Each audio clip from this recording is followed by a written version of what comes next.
Demək, hədd və sərhəddin həqiqətlə harmoniyası haqqında danışacaq. İnsana doğrudan da hər zaman nitqini ayarlamazdan öncə deyirlər ki, hər bildiyini söyləmə, hər söylədiyini bil. Bu el deyimində sadə həqiqət yatır. Çünki insan düşünüb danışmalıdır. Danışıb düşünmək artıq gec olur. O baxımdan hər zaman düşünərək danışmaq, fikirləri lakonik demək, cəmləşdirib mahiyyətini söyləmək çox əhəmiyyət daşıyır. Elə də bizim münasibətlərdə insani ən çox yaşanan problemlər nədən ibarətdir? İnsanın nə dediyi nə qədər önəmlidirsə də, onu necə dediyi ondan daha önəmlidir. Çünki insanın səs tonu, onun nüfuzu, etdiyi təsir, negativ elementlər hər zaman ünsiyyətdə demək arzu olunmayan hal olub. O baxımdan insan gərək həm söhbətinə, dialoq mədəniyyətinə, qurduğu ünsiyyətdə bu kimi vacib məsələlərə diqqət edə. İfadələrin axıcı danışılması, məna kəsb etməsi, mahiyyətində qarşı tərəfinə çatdıra biləcəyin fikirləri çox sadə, səlis, məntiqi əsaslarla deməlisən. Odur ki, doğrudan da hər bildiyini söyləmə, hər söylədiyini bil ifadəsi burada öz təsdiqini çox tapır. Elə də həqiqətin deyəcəyi, sökənəcəyi bu həyatda yeganə sütun olduğu inkar edilməz bir faktdır. Çünki haqq nəzilər, üzülməz deyimi də onu ifadə edir ki, xalq dilində həqiqətən insan hər zaman dürüst, həqiqi, həqiqətin üzünə üzünü çevirməli, sökənməlidir. Bu həyatda ən sarsılmaz sütun da, ən güclü dayaq da həqiqətdir. Gec-tez həqiqət həmişə işıq görür, insanı irəlilərə aparır.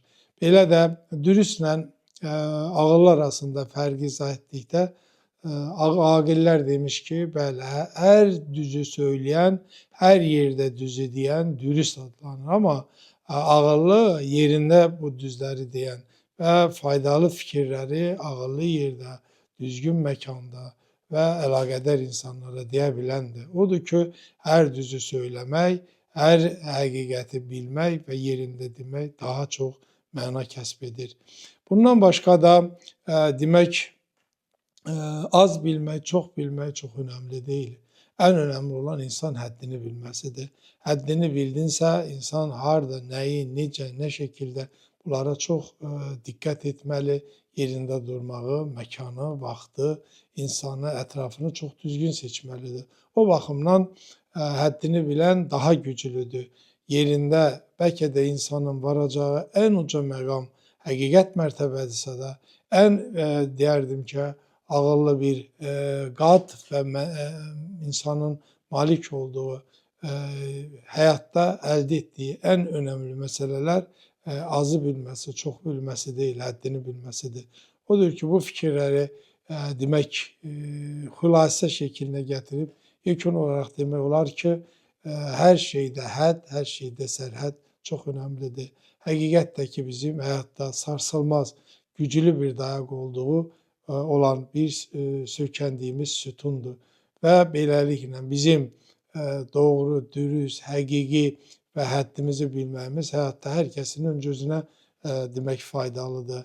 Özünə xoş məram, xoş məqsəd və ətrafdakılarla bərabər xoş ünsiyyət yaradır, gözəlliklər qatır. Belə də hər zaman insan həm ünsiyyətində, həm ritorikasında, üslubunda məntiqli və qarşı tərəfi düşünən olmalıdır. Belə də həddini bilməli, azı çoxu bilməsi önəmli deyil. Yerində doğruları söylə bilməsi, elə bir həqiqətlər var, söylədikdə problem yaradır, elə sükunət var, doğrudan da insan onları ifadə eləməkdə, onları deməkdə, yerində və uyğun şəkildə çatdırmaqda hər zaman qazançlı olur, faydalı olur, ünsiyyət mədəniyyəti qazanır, dialoqa dəyər qatmış olur. Və beləliklə bu mövzunun gələcəkdə də davam etdirilməsi bu sahədə insanın sosial, psixoloji əhval-ruhiyyəsində əks etdirilməsi çox önəmli məsələlərdəndir. İnsan doğrudan da özünü belə bir mühitdə hiss etmədikdə yalnız hiss edir. Ona görə də çoxu, milyonu və insanlar izdiham içində özünü yalnız hiss edir. Bəlkə də özünə, öz tənhalığına çəkərək özünü tapır, yenidən ələnir, özünü yenidən tapır və belə də dərinliklərə baş vurur, səhvlərini bir-bir üzərindən keçir, özünə tənqid yanaşır, özünün inkişafla məşğul olur. Yəni öz tənhalığında deyil, özünü tədqiq etməkdə, özünü kəşf etməkdə, öz qadir olduğu dərinlikləri fəth etməkdədir. Ona görə də insan hər zaman öz üzərində çalışması, özünə tələbkar yanaşması, öz fikirlərini safçürük etməsi, tənhalıqda, təhlikdə, tənqidi mahiyyətdə işləri qurması özünə çox fayda gətirər. Yalnızlıq isə təbii ki, biraz bundan fərqli olaraq tam tərsinə. Biraz insan özünü demək, kənarda hiss edir, izolyasiyada hiss edir, tərk edilmiş kimi hiss edir.